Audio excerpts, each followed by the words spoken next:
상하이의 고급 아파트에서 비명이 울려 퍼집니다. 경찰들이 들이닥치는데 집안은 그야말로 아수라장이에요.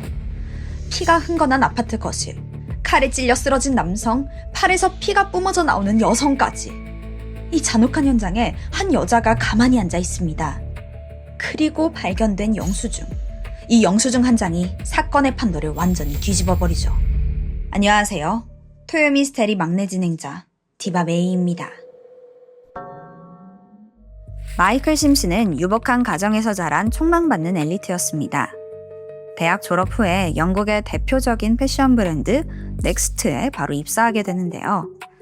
여기서 능력을 인정받아서 빠르게 고위 임원 자리까지 오르게 되죠.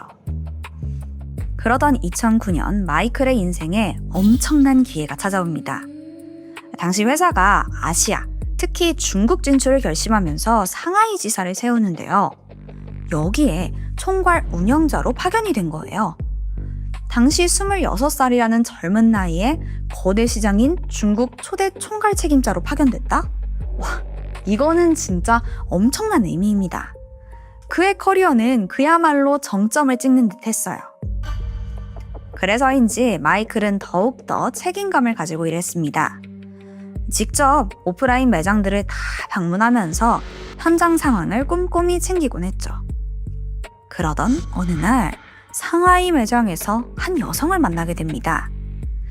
그건 바로 판매원으로 일하고 있던 22살의 푸 웨이웨이였는데요.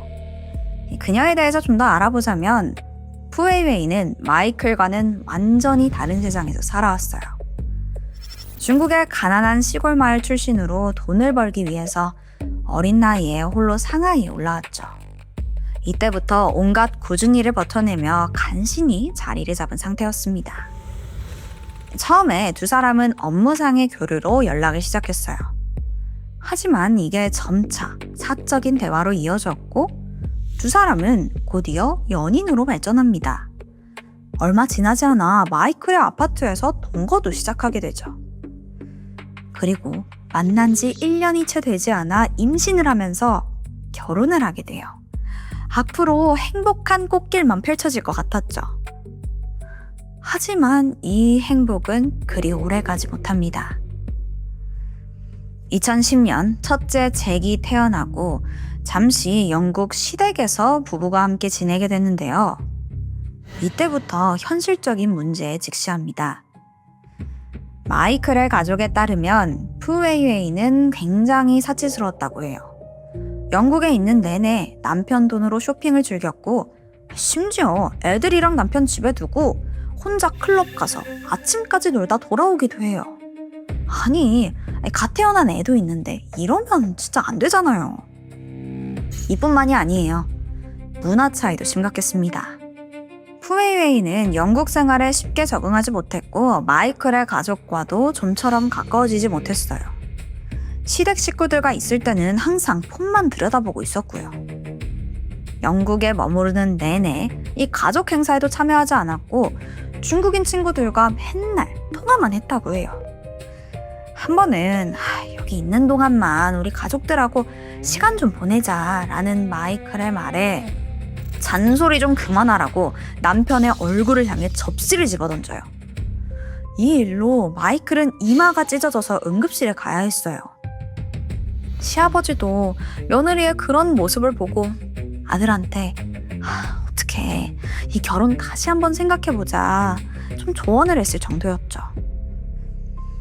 2년 후인 2012년 둘째 딸 앨리스가 태어나면서 잠깐 좀 상황이 나아지는가 싶었지만 아니요. 이미 상할 대로 상한 감정은 좀처럼 회복되지 못했어요. 마이클은 더 이상 이 결혼 생활을 정상적으로 유지할 수 없다라고 판단했고 결국 푸 웨이웨이와 관계를 완전히 끝내기로 마음먹습니다. 결혼 5년 만인 2015년 두 사람은 갈라서기로 합의합니다. 다만 아이들에게 가할 충격을 최소화하기 위해서 서류상 이혼은 잠시 보류한 채 별거를 선택했죠. 이때 경제적인 여건이 훨씬 좋은 마이클이 아이들을 키우게 됩니다. 대신에 푸 웨이웨이에게는 정기적인 면회권과 매달 거액의 생활비를 지급했죠. 이렇게 폭풍 같은 결혼 생활이 끝나고 마이클의 일상은 곧 안정되기 시작했어요. 그는 먼저 아이들을 상하이의 유명 국제학교에 입학시켰습니다. 그리고 시간이 날 때마다 남매 데리고 영국 가서 할아버지 할머니의 따뜻한 사랑을 듬뿍 받게 해줬죠.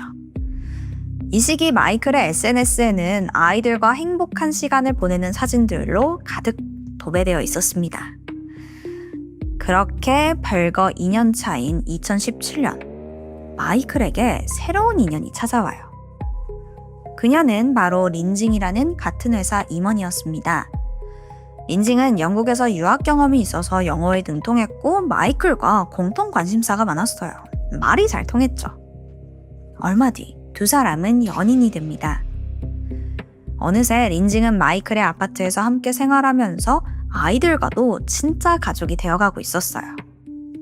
마이클은 비로소 인생의 동반자를 만났다고 확신했습니다. 그리고 그녀와 완전히 새 출발을 하기 위해서 미뤄두었던 푸웨이웨이와의 공식적인 이혼을 준비했죠. 그러던 2017년 3월 20일 늦은 저녁, 마이클의 아파트에 초인종이 울립니다. 마이클은 누구인지 확인하기 위해서 문을 열어봤죠. 근데 그 앞에 푸웨이웨이가 자기 친구 2명이랑 서 있는 거예요. 그리곤 문이 열리자마자 마이클을 거칠게 밀치며 아파트 안으로 막 난입해요.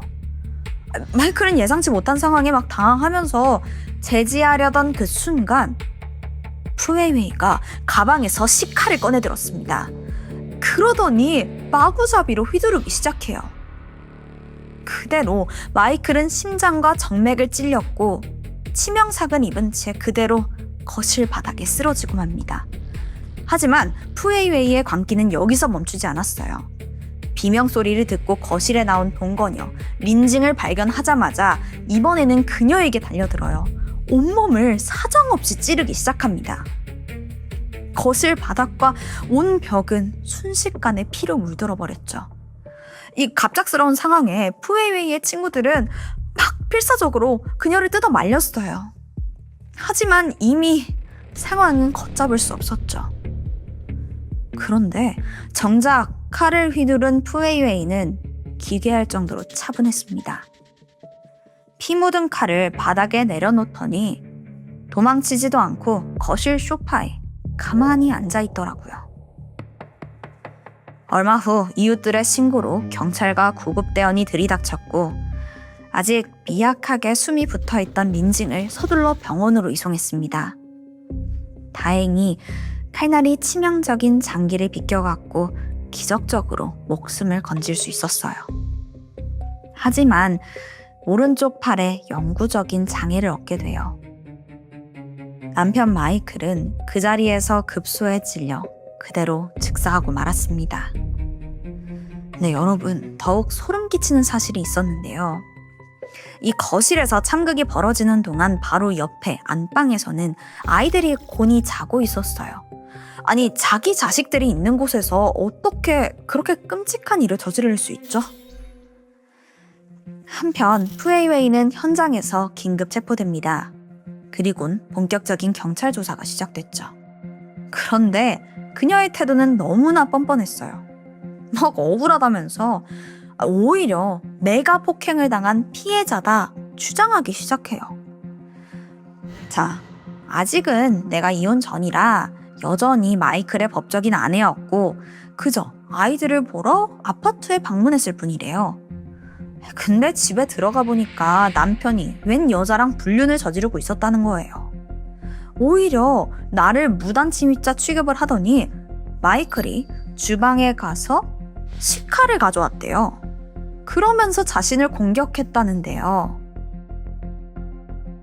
그러니까 자기는 살기 위해서 어쩔 수 없이 그 칼을 빼앗아서 휘둘렀대요. 그러니까 이건 정당방위라는 거죠. 하지만 경찰이 이 황당한 거짓말에 속아 넘어갈 리가 없었습니다. 수사팀은 곧바로 움직였고 곧 푸웨이웨이의 주장을 단번에 부숴버릴 결정적인 증거를 확보하죠. 사건 당일 그녀는 집 근처 마트에서 범행 도구인 식칼을 직접 구입한 영수증과 또 결제내역, 그리고 마트의 CCTV 화면까지 발견합니다. 네, 우발적인 정당방위가 아니라 이건 완벽한 계획살인이었어요. 푸웨이웨이의 주장이 완벽한 거짓말로 탄로난 순간이었습니다. 대체 그녀는 왜 이런 잔혹한 짓을 저지른 걸까요? 그 이유는 너무나 허무했습니다. 고작 질투심과 돈 때문이었어요. 아니, 근데 매달 마이클한테 생활비 받고 있었잖아요. 게다가 그게 거액이었습니다. 어느 정도였냐 하면 상하이의 고급 아파트 월세를 내고도 남을 정도였어요. 웬만한 중국 직장인의 몇 달치 월급 수준이었죠. 하지만 푸웨이웨이의 탐욕은 끝이 없었습니다. 별거하는 와중에도 명품 쇼핑과 사치를 멈추지 않았고 시골에 있던 그녀의 친정 가족들 역시 마이클이 보내는 돈에 의지하고 있었죠. 아무리 많은 돈이 들어와도 늘 허덕였어요. 그러다가 마이클이 본격적으로 자신과 이혼할 생각이고 양육권까지 가져갈 거다라는 소문을 듣게 돼요. 이건 그녀에게 공포였습니다. 진짜 이혼하면 생활비가 끊길 것 같았거든요. 게다가 남편이 다른 여자랑 동거를 한다? 그녀의 삐뚤어진 욕심은 광기로 변했습니다. 내가 가질 수 없으면 차라리 다 파괴해버리겠다라고요. 그렇게 마이클을 살해했던 거예요. 과연 재판 결과는 어땠을까요? 2018년 7월 9일 재판이 열렸습니다. 여기서 푸웨이웨이의 고의 살해 혐의가 인정받아져요. 그리고 무기징역을 선고받았죠. 또한 마이클의 유족에게 약 2,800만 원을 그리고 오른팔에 영구적인 장애를 입은 린징에게는 약 5,400만 원을 배상하라는 판결이 내려집니다. 그렇게 가해자는 죗값을 받게 됐고 사건은 이렇게 마무리되는 것 같았어요. 하지만 정작 가장 큰 피해자였던 두 아이들의 이야기는 아직 끝나지 않았습니다. 사건 직후 영국에 있던 마이클의 부모님은 졸지에 부모 모두를 잃어버린 어린 손주들을 위해서 급히 상하이로 왔습니다. 하지만 도착해서는 청천벽력 같은 사실에 마주하게 돼요. 아이들이 흔적도 없이 사라진 거예요. 알고 보니까 푸웨이웨이가 체포되자마자 그녀의 친정 식구들이 남매들을 가로채서 시골로 잠적해버렸던 거예요. 상하이 국제학교를 다니며 풍족하게 자라던 아이들은 하루아침에 시골 마을에 방치된 거고요. 뒤이어 드러난 외가 식구들의 행동은 정말 추악합니다. 아들을 잃고 슬퍼하는 마이클의 부모에게 손주들 몸값으로 수억 원을 요구한 겁니다. 돈을 줘야지만 애들 보내주겠대요. 근데 이 애들은 자기 손주기도 하잖아요. 애들 데리고 인질극하는 것도 아니고 대체 뭐 하는 거냐고요. 하지만 마이클의 부모님은 이런 곳에 그 남매를 둘 수 없었어요. 그래서 그들이 요구한 거액의 돈을 건넸습니다. 하지만 돌아온 결과는 너무나 잔인했어요. 외가 측은 돈을 받는 조건으로 막내딸, 그러니까 둘째 앨리스만 보내준 거예요. 이건 앨리스의 몸값이었다라면서요. 그러면 첫째 아들 잭은요? 이게 왜 안 보냈는 줄 아세요? 그 이유가 정말 기가 막힙니다. 나중에 엄마가, 그러니까 푸웨이웨이가 교도소를 출소하면 부양할 사람이 있어야 된대요. 그게 첫째 잭이라는 거고요. 어른들의 이기심과 욕심 때문에 어린 남매는 강제로 헤어지게 된 겁니다. 여전히 마이클의 가족들은 잭을 되찾아오기 위해서 계속해서 노력하고 있다고 하죠. 화려한 신데렐라 스토리로 시작됐던 이 부부의 이야기는 남겨진 아이들에게 평생 씻을 수 없는 잔혹한 상처만 남긴 채 비극으로 마무리됐습니다. 너무나 허망하게 목숨을 잃은 마이클의 명복을 빕니다. 오늘 제가 준비한 이야기는 여기까지예요. 저는 새로운 영상으로 돌아올게요. 지금까지 토요미스테리 디바메이였습니다. 2004년 6월 미국에서도 가장 유행을 선도한다는 뉴욕에서 신개념 고급 레스토랑이 문을 열면서 큰 주목을 받게 됩니다. 그곳은 바로 웰빙 트렌드에 맞춰서 유명 셰프가 오픈한 비건 레스토랑 퓨어푸드 앤 와인. 여기는 문을 열자마자 대박이 났어요. 사실 90년대부터 미국에서 비건의 인기는 점점 오르고 있었지만 생식을 주 메뉴로 한 레스토랑은 이상하게 오래가지 못했거든요. 이 징크스를 깬 게 바로 퓨어푸드 앤 와인이었습니다. 아무도 비건 음식을 고급스럽게 판매할 생각은 하지 못했던 거예요. 이 레스토랑은 각종 푸드 매거진 표지를 장식하는 건 물론이고 빌 클린턴, 지젤 번천 등 유명 인사들의 방문이 끊이질 않아요. 테이크아웃 매장인 원 럭키덕을 런칭하면서 완전히 승승장구하게 됩니다. 이 레스토랑의 설립자는 사르마 멜른가 앨리스. 원래는 금융권에서 일하던 직장인이었는데 어느 날 요식업에 관심을 갖더니 회사 때려치고 프랑스 요리 학교에 진학합니다. 거길 졸업한 후에 한 레스토랑에 취업을 했는데 운 좋게도 유명 셰프 매튜 케니 밑에서 일을 배우게 됐죠. 심지어 이 두 사람 같이 많은 시간을 보내다 보니까 꽤 케미가 좋아요. 어느 날부터 사랑이 싹트더니 결국 사귀기 시작합니다. 같은 업계의 두 사람이 만나니까 대부분의 대화 주제는 음식과 레스토랑이었어요. 점점 둘은 자신만의 레스토랑을 만들기를 꿈꿨고 투자자들을 모아 앞서 말씀드린 퓨어푸드 앤 와인을 오픈하게 됩니다. 애초부터 셰프인 매튜의 유명세도 있었지만 사르마의 영향도 만만치 않아서 곧장 주목을 받게 된 거죠. 하지만 꿈과 현실은 달랐습니다. 커플이 함께 운영을 해나가는 데 있어서 자주 부딪히게 되면서 점점 둘의 관계가 불안해져 갔고 결국에 이별을 하게 돼요. 그래서 더 이상 둘이 같이 한 곳에서 일하기가 너무 껄끄러웠죠. 바로 여기서 문제가 발생합니다. 레스토랑 투자자들이 이 두 사람 중에 운영에 더 탁월한 능력을 보이는 사르마를 선택하게 된 겁니다. 자연스럽게 매튜는 공동대표에서 물러나고 사르마는 레스토랑을 차지하게 된 거죠. 물론 여기에는 대가가 있었어요. 그간 대출과 투자를 받은 게 있어서 200만 달러, 약 26억 정도를 떠안아야 하거든요. 근데 사르마는 자신의 레스토랑과 브랜드를 너무 사랑하기에 큰맘 먹고 인수인계를 강행합니다. 실제로 사르마는 비전과 추진력이 좋은 굉장히 능력 있는 CEO였어요. 직원 관리부터 운영까지 소홀히 하는 게 없었고요. 직원들도 그녀를 사르마마라고 부르면서 잘 따랐습니다. 아니, 장사도 너무 잘 되고 이런 상황이라면 빚도 금방 해결할 수 있을 거라고 생각하게 된 거죠. 그러던 중 할리우드 유명 배우인 알렉 볼드윈이 손님으로 오게 됩니다. 서로 SNS도 팔로잉하면서 친근한 사이가 됐고요. 그러다가 어느 날 우연히 알렉 볼드윈 트위터를 구경하던 중에 한 남성을 발견하게 됩니다. 알렉 볼드윈이랑도 막 트윗을 주고받고 팔로워도 좀 있고 꽤 재밌는 사람 같더라고요. 그 남자의 이름은 셰인 폭스. 그에게 흥미가 생긴 사르마는 가볍게 트윗을 나누고 또 메시지를 보내면서 그와 소소한 대화 친구가 됩니다.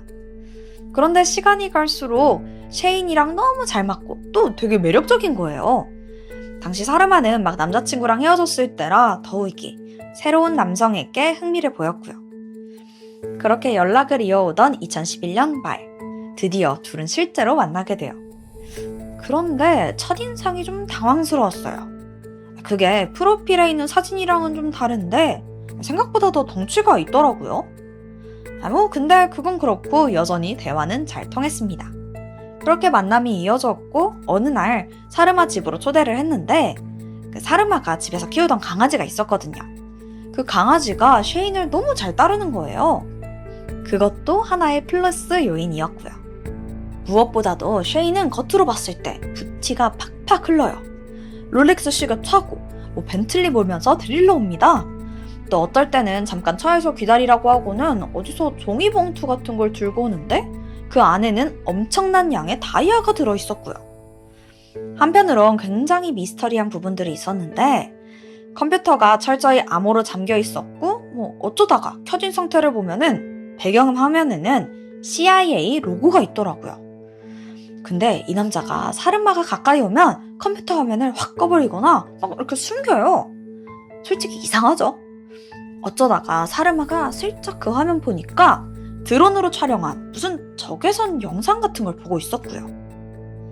사실 셰인은 호탕하고 매력적인 남자였지만 지금껏 단 한 번도 자신의 직업에 대해서 말한 적이 없었습니다.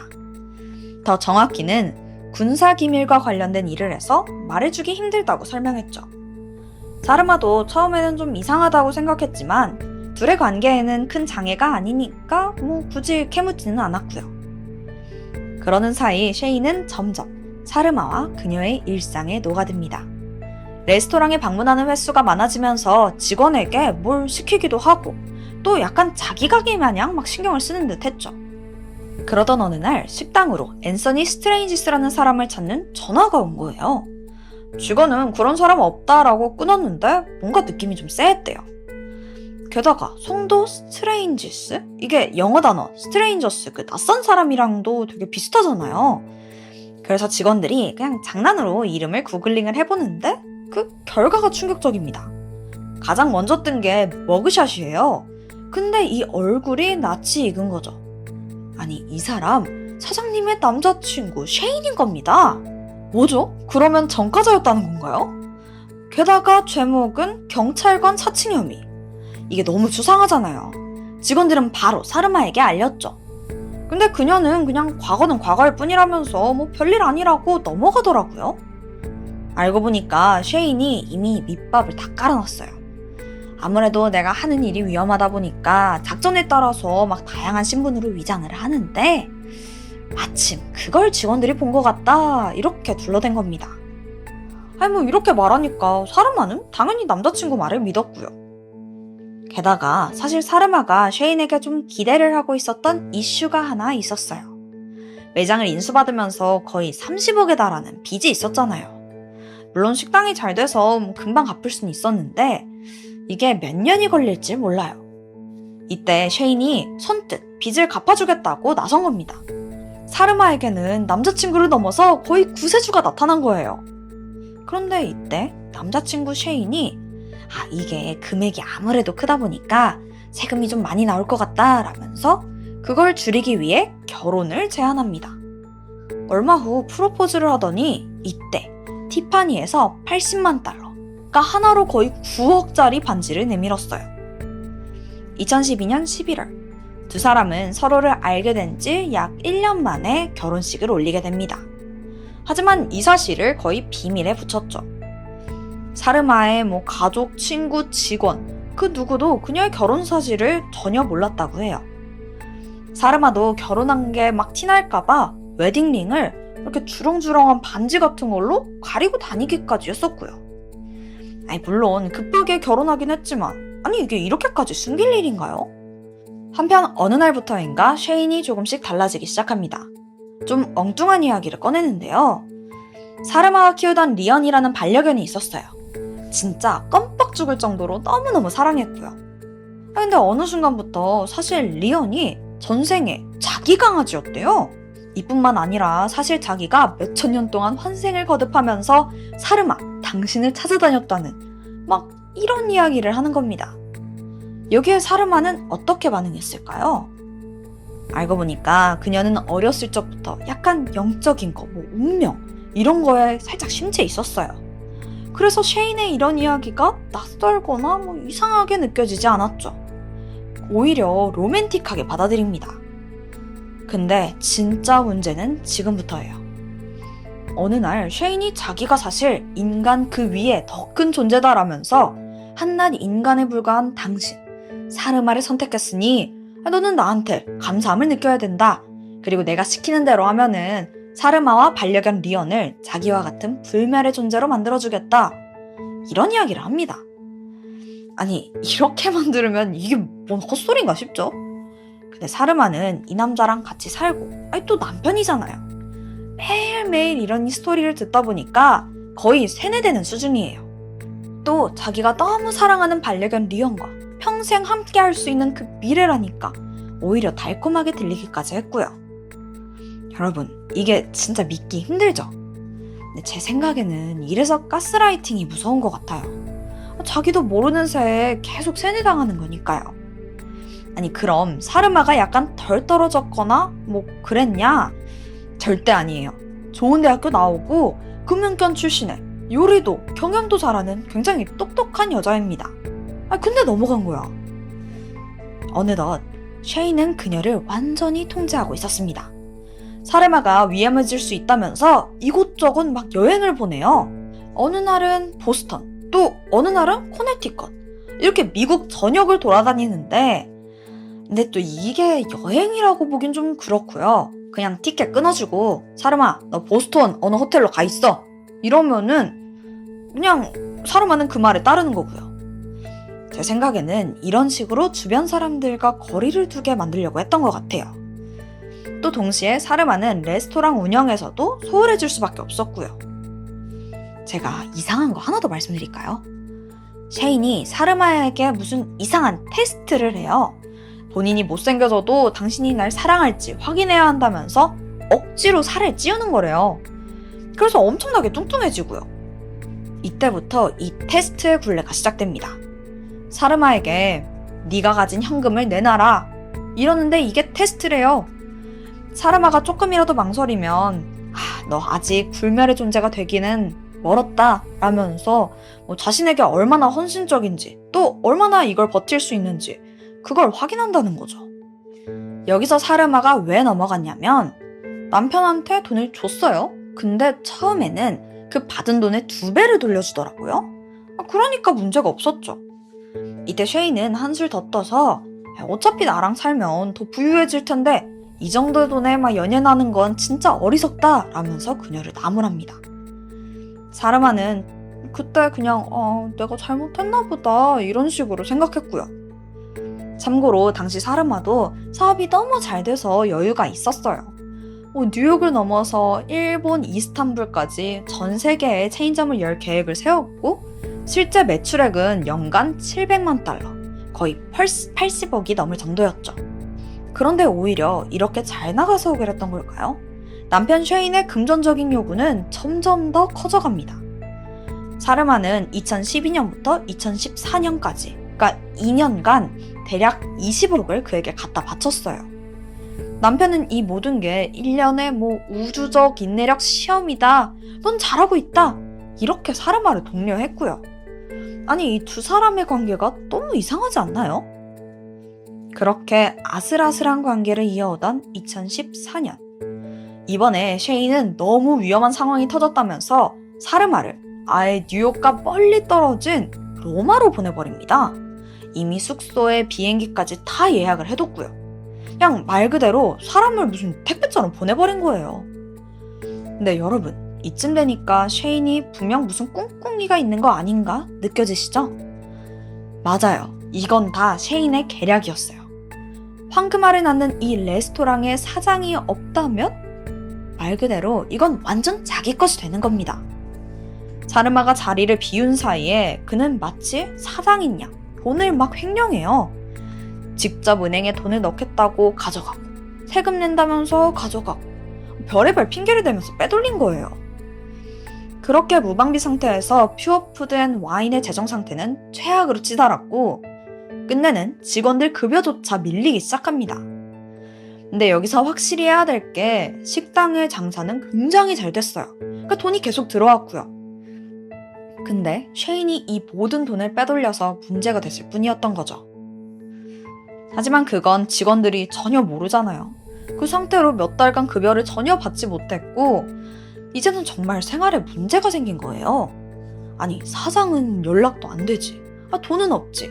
게다가 사르마 SNS에는 로마를 여행하는 사진들이 계속해서 업로드됩니다.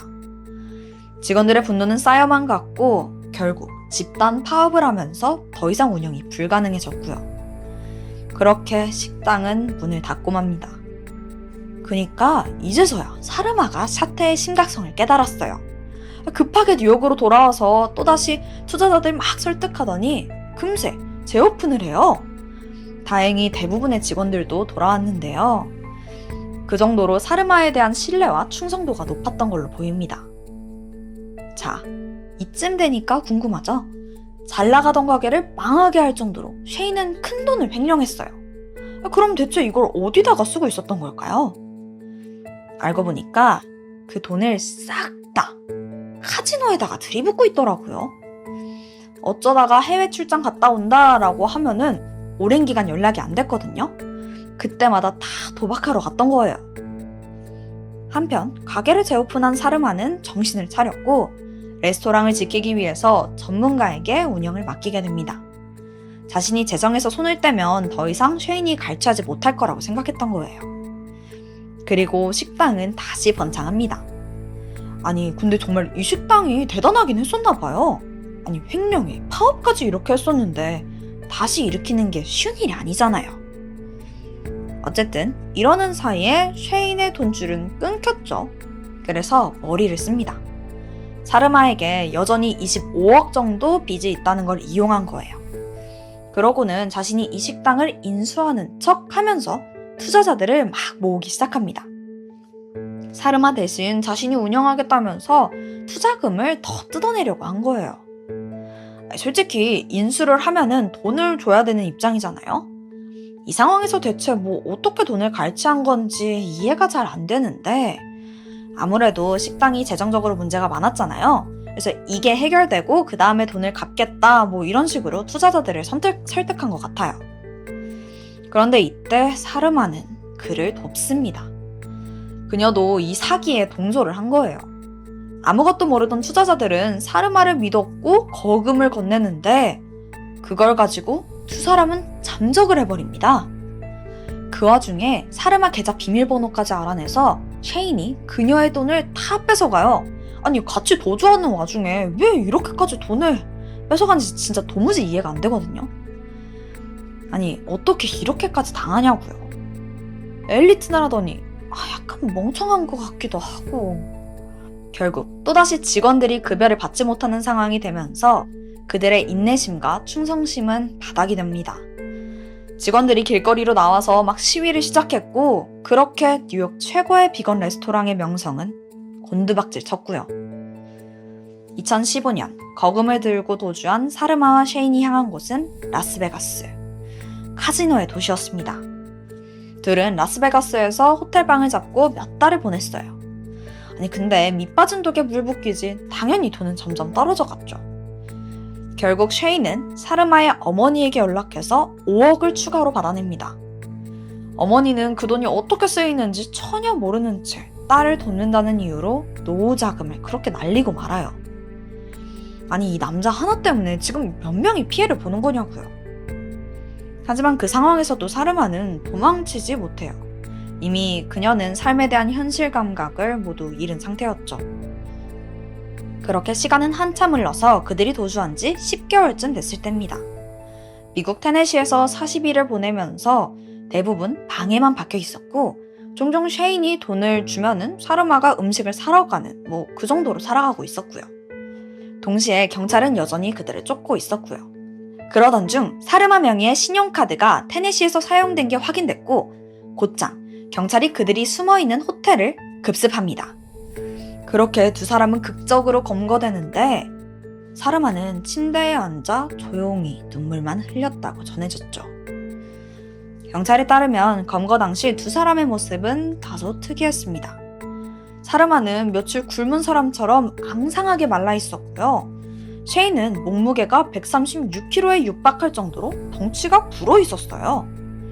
게다가 깔끔하게 정리된 사르마의 방과 달리 쉐인의 방은 먹다 남은 피자와 옷가지들로 지저분한 상태였다고 해요. 어쨌든 이 둘의 체포 소식은 대서특필됐습니다. 한때 뉴욕 레스토랑을 주름졌던 사르마가 너무나 비참한 꼴이 되어버렸으니까요. 게다가 진짜 웃긴 게 있었는데 사르마가 그 카드 때문에 걸렸잖아요. 근데 이 카드가 어디서 사용됐는지 아세요? 바로 도미노 피자였어요. 아니 비건계의 여왕이라던 사람이 피자를 먹는다는 게 너무 아이러니한 거죠. 물론 본인은 먹지 않았다고 했지만 사람들은 그게 중요하지 않았어요. 이 자극적인 타이틀이 중요했던 거죠. 이 사건은 사실 여러 가지 여파를 낳는데 이후 비건의 이미지가 정말 바닥을 칩니다. 사르마는 채식으로 인기를 끈 CEO였는데 그런 그녀가 범죄에 연루되었다는 것 자체로 비건 시장에 안 좋은 영향을 미친 거죠. 체포된 건 두 사람인데 미디어의 관심을 받은 건 오로지 사르마뿐이었습니다. 사실 내막을 자세히 알면은 쉐인이 더 나쁜 놈이거든요. 근데 대중의 공격은 대부분 사르마에게 쏟아졌죠. 모르고 보면 직원들 월급도 안 주고 투자금 횡령해서 그냥 호화 여행 떠난 걸로 보이니까요. 심지어 쉐이는 모든 형량을 채운 뒤 복역을 마칩니다. 그에겐 아무런 제재도 없었어요. 고작 정신과 치료를 받아야 한다는 그런 조항뿐이었고요. 심지어 사르마의 어머니에게서 5억을 갈취한 혐의에 대해선 기소조차 되지 않았다고 합니다. 사실 이건 정말 이해가 안 되는 게 사르마가 가스라이팅을 당했든 아니든 사실 이건 그냥 사기고 범죄잖아요. 어쨌든 그냥 쉐이는 자유의 몸이 됐어요. 또 다른 피해자가 생길 수 있는 여지가 남아있는 거죠. 쉐이는 현재까지 자신의 입장을 정확히 밝힌 적이 없습니다. 그러다 보니까 사르마의 증언으로만 사건을 바라볼 수밖에 없었고요. 하지만 그의 가스라이팅을 통해 그녀가 망가졌다는 점은 확실해 보입니다. 그녀의 가게에서 일했던 직원들은 말해요. 한편으론 그녀가 피해자라고 믿지만 어찌됐든 잘못된 선택을 한 부분에 대해선 그녀도 책임을 져야 한다고요. 물론 사르마도 순수한 목적으로 쉐인에게 다가간 건 아니었어요. 그녀도 자신의 빚을 갚아줄 누군가를 찾고 있던 거니까요. 여러분의 생각은 어떤가요? 과연 사르마는 그저 안타까운 피해자일까요? 어쨌든 그녀는 쉐인, 아니 앤서니에게 하나 75억 원에 달하는 피해를 봤다고 합니다. 제가 준비한 스토리는 여기까지예요. 그럼 새로운 스토리로 다시 돌아올게요. 지금까지 토요 미스터리 디바 메이였습니다.